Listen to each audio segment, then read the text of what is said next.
మీకు కలలో మందార పువ్వును తెంపుతున్నట్లు కానీ, దేవుడికి పెడుతున్నట్లు కానీ, లేక మీ తలలో పెట్టుకుంటున్నట్లు కానీ కలలో కనపడినట్లయితే ఇది చాలా మంచి కళ అని చెప్పవచ్చు. మీరు మందార పువ్వును ఏ రకంగా కలలో చూసినా అన్ని శుభాలే జరుగుతాయి. మీరు చేసే పనులలోనూ చేయబోయే పనులలోనూ అన్ని శుభాలే జరుగుతాయి.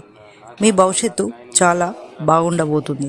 మీరు అనుకున్నవి సాధించి జీవితంలో సుఖంగా సంతోషంగా ఉంటారని అర్థం.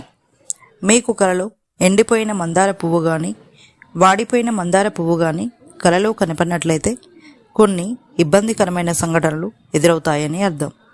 కానీ మీరు దగ్గరలో ఉన్నటువంటి దుర్గామాత గుడికి కానీ, కాళీమాత గుడికి కానీ, పార్వతీ అమ్మ గుడికి కానీ వెళ్ళి మందార పువ్వులను అమ్మకు సమర్పించి కష్టాలను బాధలను తొలగించు తల్లి, నన్ను నా వాళ్ళను చల్లంగా చూడమ్మా అని వేడుకున్నట్లయితే